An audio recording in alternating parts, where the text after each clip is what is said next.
Good morning and welcome to News with a View, hosted by me, John A. Costa. I apologize. Two shows going out today. Yesterday's show did not go out due to a technical issue right here. So I put that out today. Today is February 2nd, 2026. This would be episode 22. Going unscripted today because we're going to make it a quick one. It's Monday, and I got a lot of catching up to do on things. I was going to do a show on my prediction for 2026, but some of the people that I had put into a spreadsheet and came up with a algorithm for the Senate got skewed because some of those people are on the fence on running again. So, and Republicans and Democrats.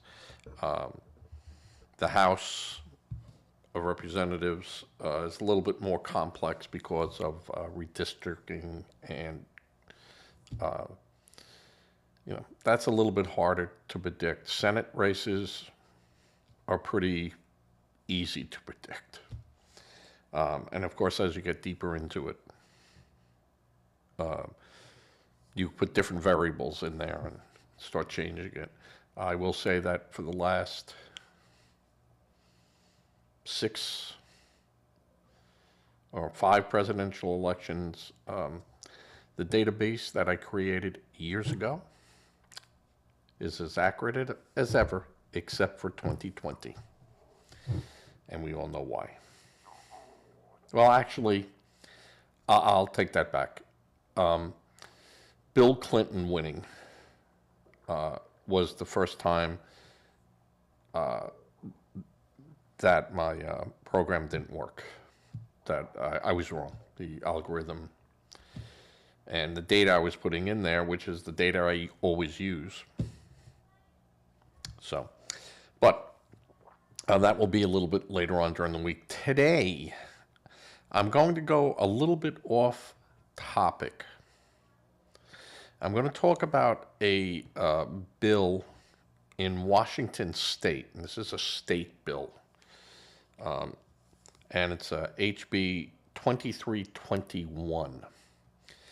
Now, a lot of states are doing the same thing that Washington State is doing. And what that is, it's really ownership rights of repair and use. What HB 2321, and it's not to be confused in Washington State. There's another HB 2321 about housing. It has nothing to do with housing. This is about creative control of a 3D printer that you buy. So what Washington State and a lot of other states, it's just not Washington State, it's New York trying to do it, and Arizona and some other states, California. What they want, or what they're proposing, is that the manufacturers of these 3D printers put a lockout program on their devices that prohibit people from building parts, let's say for a gun. So that this is about chasing ghost guns. And what you have to do is that when you submit a piece of software to manufacture something or to create something, the 3D printer would have to access the internet and go into that state's database and somehow look at the program or look at what you're doing to say whether or not that violates HB 2321. So what it really does is stops the owner of that printer from going in to the operating system and enhancing it, or saying, I want it to do this now, or I want to change, the creativeness of how the head sprays, or how the thing grinds, or how the CNC machine does its functions. That would be blocked. And you could only build things that the state would have to approve. Now, I don't know how they plan on doing it and what their database is, or how they know that what you're building is going to be part of a gun. But the language in it goes beyond just a printer and CNC machine. It just states machine, or any machine. A computer can be considered a machine. Your car could be considered a machine. Now they're saying, no, this is all going to mean this. But that's not what the words say. And what this comes down to, if I'm using it for art, I won't be able to change anything. I can't become creative, because everything has to go through the state to be approved before I can do it. So what they're doing is saying that you can't sell, transfer, or receive a CNC machine or a 3D printer in the state of Washington unless it has been locked out by the manufacturer. So you would be unable to change parameters inside the operating system, or take their operating system off and put your own operating system in. Open source, program. You wouldn't be able to do that. You would be locked in, and that's it. And the state would have full control over whether or not you could build a piece or not.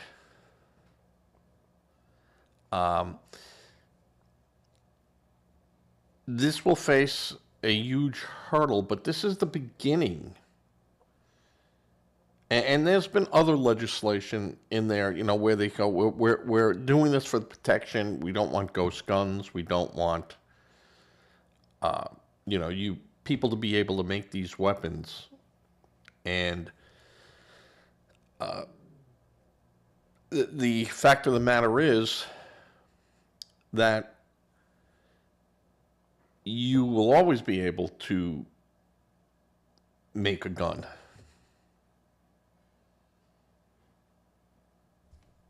You could do it. You could always do something illegal. There's no mechanism in place to 100% prevent you from doing something illegal. Now, there's consequences for doing things illegal, but HB 2321 really goes beyond it, because it's taking away the freedom of expression. And that really collides with the ability for innovation.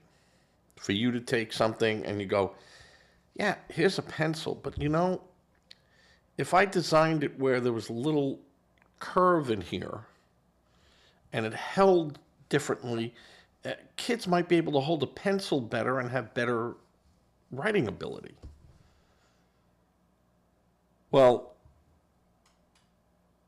you'll have people say, well, no, the state's not going to stop you from doing that. But before you can do it, you have to you have to go into the state, and then we'll tell you whether or not you could do it.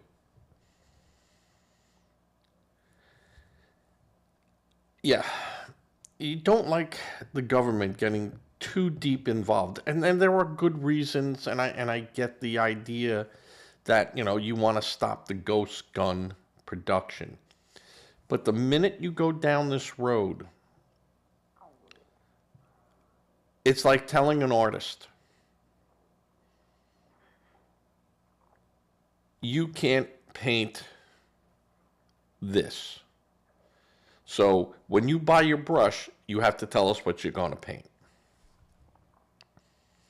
And if you don't use that brush for what you're saying you're using it for, you're in violation. And before that store could sell it to you, there has to be some mechanism in place for us to know you even wanted to buy it, and it's regulated. I know that's an extreme, but this is how this stuff happens. This is how a snowball at the top of a mountain turns into an avalanche.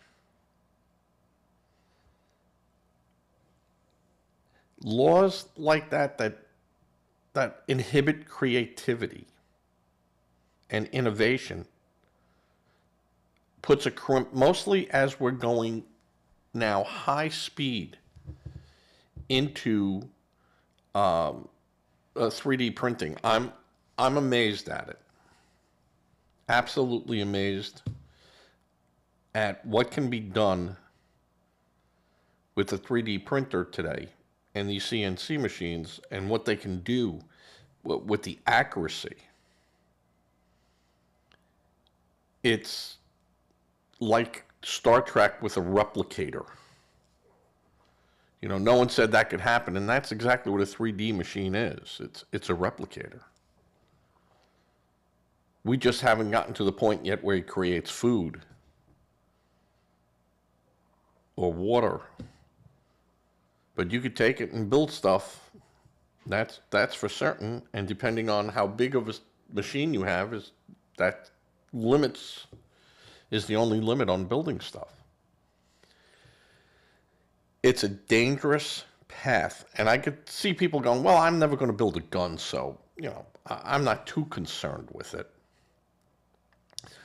But once they have the software to inhibit you, they can just shut your machine off. And your machine can't build something unless it goes through their platform. So if their platform goes down or something happens to the internet, that $300,000 machine over there is a paperweight. There are too many problems in this. I do not believe HB2321 will pass in its current language. There's a great YouTube channel, Loyal one word, Moses, the other word. And I'm pretty sure it's Loyal Moses, and he's on YouTube. And he goes into this much more creatively and more elegantly than I am doing it. But I'm constantly on YouTube to the point where, it's becoming a problem in my marriage. But I go for these type of things. I look to see what's going on elsewhere in the United States, in local government, and the federal. Because whatever happening over there will definitely roll down to other states. And this is a real tricky one because their language in there is very loosey-goosey. And it can be then taken steps that it was never meant to be. But since it didn't mention it and it said machine, well, and how now we're having everything interconnected. Do you really want the state or the federal government to go into your computer and look at stuff? How do I know what they're looking at? How do I know what data they're collecting? Now, when I go on the internet, I'm assuming the government is looking at everything I'm doing. That's just a fact. I have no expectation of privacy when I go out onto the internet. But I do have an expectation of privacy when I'm typing a letter or writing a script for my show, that's not going anywhere but me. And under this languages, that might not be the case in the future.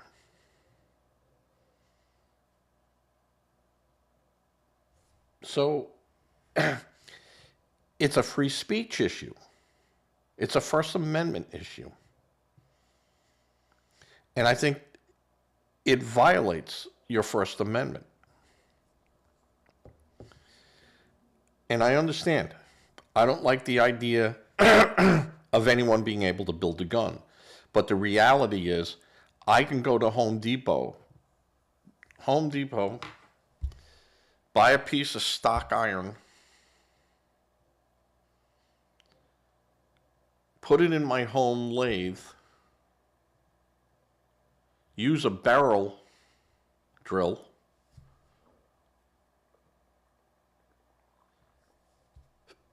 fabricate by hand the internal mechanisms to make a gun. And there's no serial number, there's nothing on it. I can do that. I possess the knowledge to do that.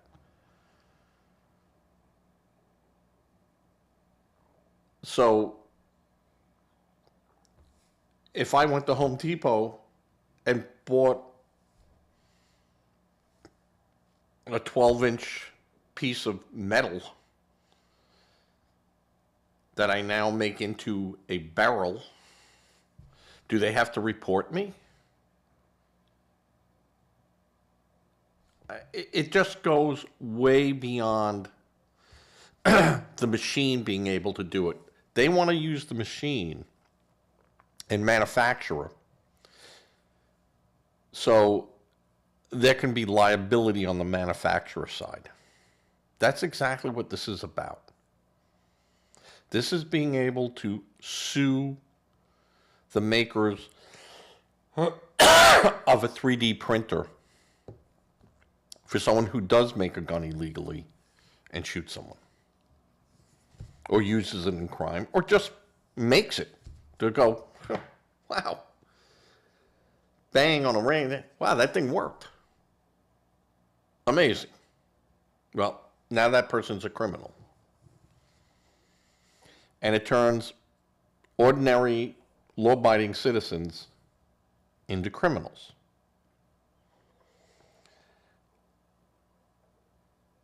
And it amazes me in a state like Washington State that screams and cries, democracy, democracy. You know, we're going to lose our democracy. Everything's bad is going to happen because of this guy.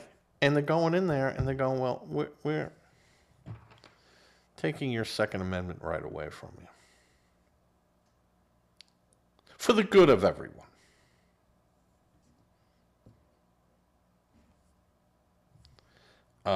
And again, they're now limiting that through the First Amendment, which, you know, this is a freedom of expression. This is going to stifle creativity, or could. Innovation. Not a good idea. To learn more about this, it is a censorship. It is a censorship issue. Loyal Moses, LOYALMOSES, on YouTube. Look him up. See what he's showing you, and see if you get to the same conclusion. Because that's in Washington State, but I guarantee you it will be in New York, it will be in New Jersey, it will be in Virginia, it will be in Maine, it will be in Connecticut, it will be in Massachusetts. They will just look at this and go, hey, that's something I could put my name on and push it through. And I'm the sponsor of that, and look what I've done. And I did it to stop ghost guns, but it goes way beyond 3D printers. And it will stop manufacturers from selling in particular states. We can't ship it there because we're not going to do that. So then what happens is these states are going to petition the federal government to say, well, we want to be able to stop this from being mailed to a third party who then mails it into our state. This has huge, huge problems and ramifications for people. So take a look at that. Washington State, HB2321. Go to Loyal Moses on YouTube and take a look for yourself. All right. That was almost 20 minutes of my dribble on that. The other thing I'm going to discuss today, Epstein. Do the Democrats really think that that the Epstein file releases are going to amount to anything in the election? Because that's what they're hoping for. And in all honesty, except for new names coming out on there, and there's 4 million documents or something that just got released, and now the lawyers for 200 of the alleged victims are screaming, stop, no more, because stuff isn't being redacted properly. Some of the people the government had no idea were victims. There were some people on there that never came forward and said, I'm a victim, yet their name appears in it. And even as a minor, their names appear because there's nothing there to say how old they are. It's just information.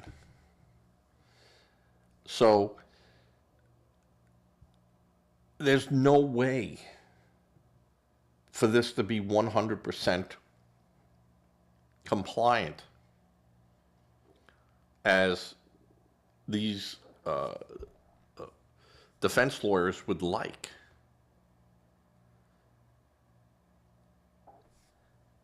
They wanted this out in a month,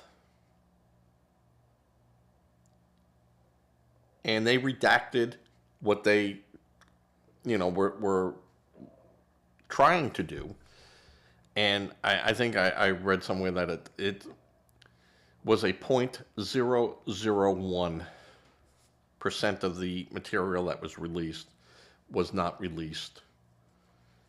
Not that it wasn't released properly, but it wasn't released being redacted. And redacted just means blacked out. So the lawyers are now screaming, no, no, don't send anything more out because we don't know what that is. Well,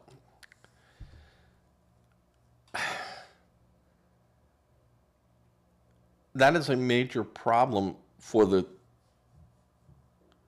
defense lawyers, for the people going after, the estate and other people. And this is a civil matter. Though, of course, a civil matter can turn criminal in the light of new information, just so you know well, it's civil, who cares? Well, but it could turn criminal. So,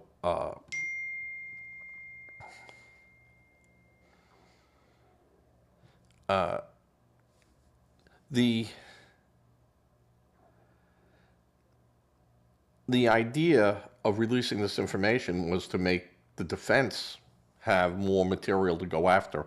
And this is all about money at this point. The justice has nothing to do with it. Justice has nothing to do with it. If it was really about justice, people would say, Epstein hung himself, he killed himself. Poetic justice. And that's it. This is about the hundreds of millions of dollars that is still out there in Epstein world. And the billions of dollars floating around with people that might have visited the island or had interactions with some of these women. A lot of these people do not want to go to court with this because it opens other doors. And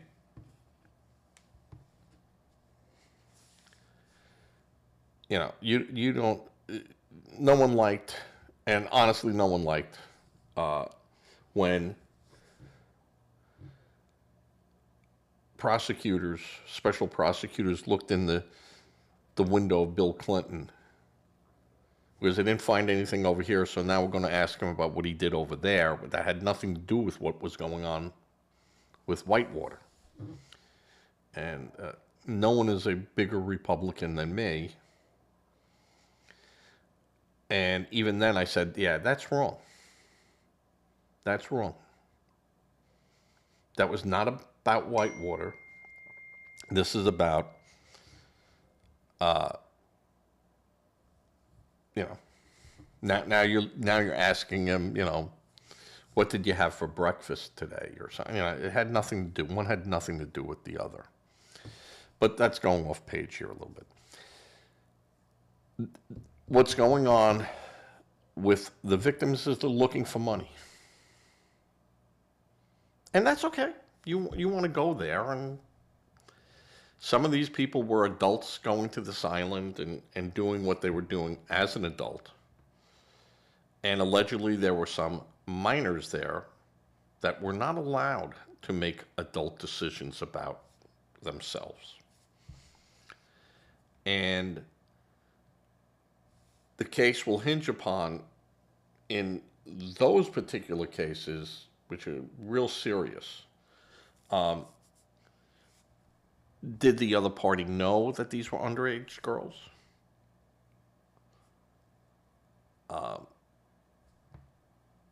Because if they didn't, they could assume, hey, they flew in here, it was flown in here, I'm going to assume that they're adults. They look like adults, might be young adults, 18 years old. But I've seen a lot of 15-year-old girls that could pass for 22 years old. And I've seen a lot of 22-year-olds that could pass as a 15-year-old. So unless you went up there and go, hi, my name's John, can I see 2 forms of ID with birth dates on there? I mean, well, you don't, because it's not expected. Unless they could prove that some of these people went to Jeffrey Epstein and said, make sure no one's over 18 years of age. then have at it. Have at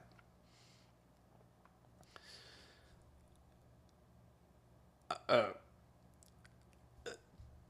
lot of these people it's buyer's regret. A lot of the victims are buyer's regret. They had been gone there more than once. And if you had a bad experience someplace the first time, would you go back thinking that this is going to be a better experience the second time? And even if you did, even if you said, well, all right, maybe the first time I didn't quite get what was going on and stuff, but it wasn't horrible. It just wasn't what I was geared up for at that moment in time. But as I'm a little older, I'm a little this, I'm a little that. Yeah, all right. Let me see if the second time. And, some of these people went for years. When I say people, I mean alleged victims. And some not. And now, you got to sort out the truth. And in a civil case, you don't have to sort out the truth that much. You don't need to use a reasonable doubt, a reasonable person could say that's thrown out. So, if they think they're going to implicate Trump or any of his people, this stuff was already out there.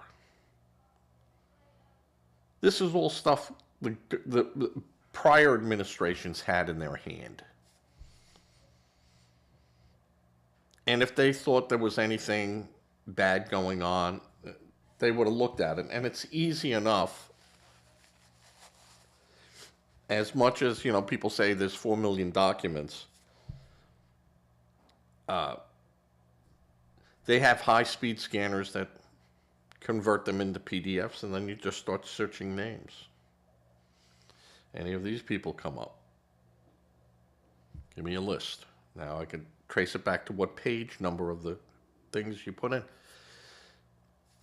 We have that technology. The FBI has that technology.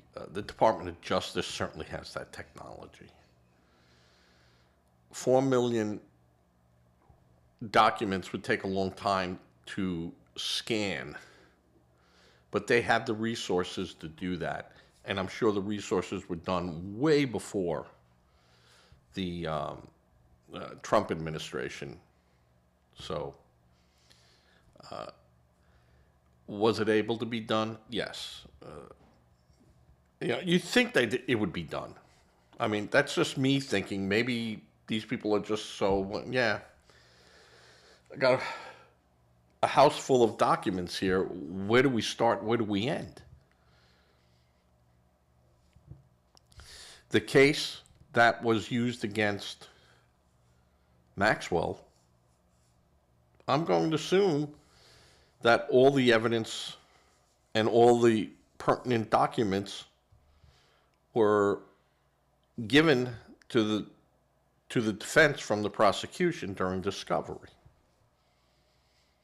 Now, if they were not, and the government knew they had more documents,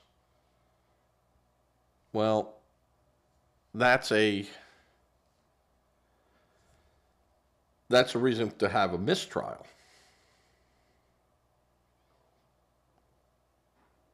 And if the government contends that, hey, the first 3 documents proved she was guilty, that was enough proof for us to prove that she was guilty,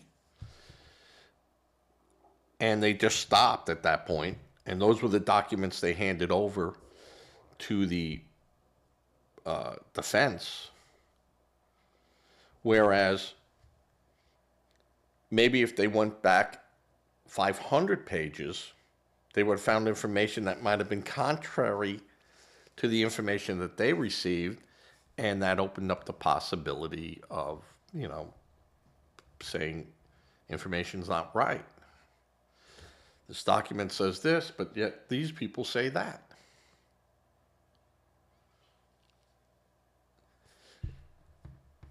Again, you don't know what you don't know. So if the prosecution knowingly or did not know that there was more evidence out there, then the defense gets to go to the court and go, hey,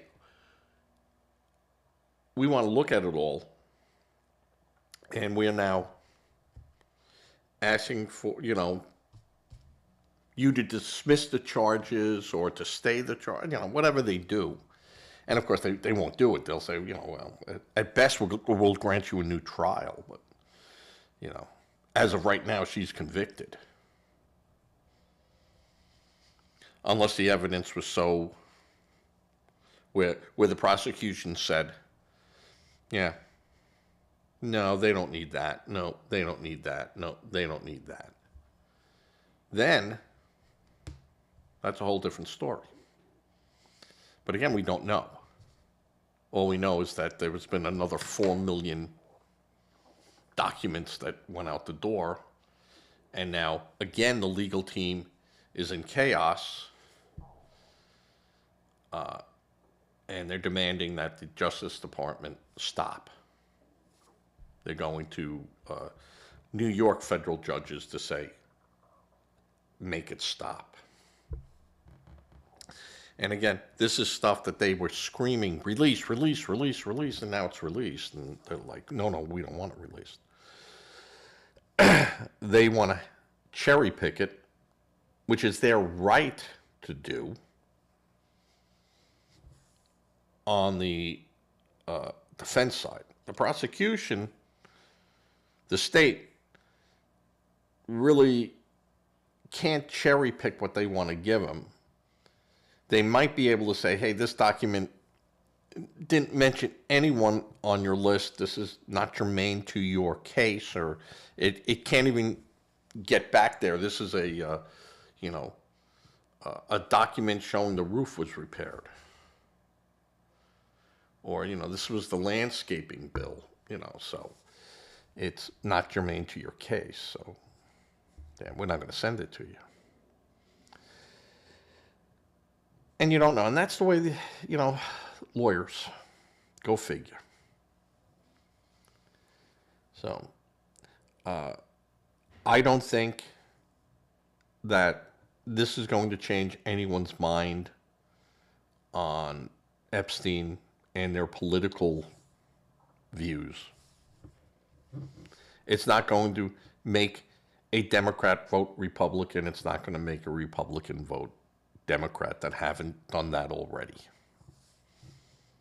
Just not going to do it. What this does do is it's just more noise.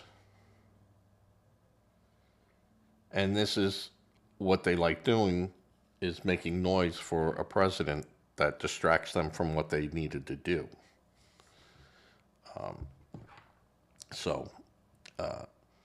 Trump is very good at just canceling that noise out. So I'm not too concerned. There's nothing in there that, like I said, if there was anything in there against Trump or really the people that he has picked, I think that would have been out at the Senate hearings with these people. And if I was a Democratic senator and there was information that I could have used and the government sat on it, or the Department of Justice sat on it, I might get upset with that. Since Maxwell was already convicted, Epstein was dead. You couldn't do anything more than that. And the other cases are just civil cases. If I was a Democrat and I found out that this information was being held from me or held back to a Republican that said this information would have changed my mind on someone, yeah, I'd be upset. I'd be upset. there is where it would, to me, make a political difference. Because then who knew not to release it, and how far up the chain did it get? You know, they said, we're going to keep the president out of this because it's not presidential. But, you know, the DOJ, there would have been people there that would have leaked that information at the time of the hearing, because it was just too new and there were still people in place that had access to information that were not Trump friendly. So I don't think there's anything out there too much that hurts politically business leaders, yep, donors to both sides. Absolutely. Absolutely. You know, there's no one that's rich and powerful that's not on that list. You're not going to find the baker down the street that went to his island because he wasn't interested in that. Epstein wasn't interested in that type of person. Epstein was a procurer. He gathered information and then would sell that information or use that information or get paid for that information by putting people together. He was a procurer. And he knew how to throw a party. And he had a private island where he could have been in there with a little person who went, the plane.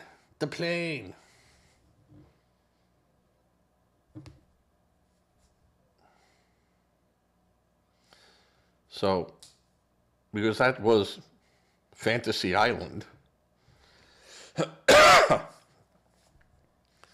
and, you know, I'm really upset I was never invited there. So if I'm going to be mad at Epstein, it's going to be about that.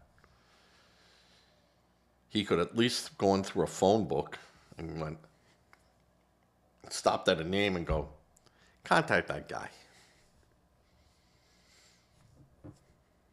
Why not? All right. This has been 43 minutes. I was only going to make this a 25, 30-minute show. I'm 13 minutes over my thing, which is, like at work, I was always about 13, 14 minutes late. All right. Everyone be safe. Give to a charity if you can. Give to a food bank if you can. Food is always wonderful to give. Money is really essential to a food bank because they can use that money directly as they need it in that point in time. Say a prayer. Prayer does work, regardless of what a Democrat, not Bob in New York, I think Bob believes in prayer, but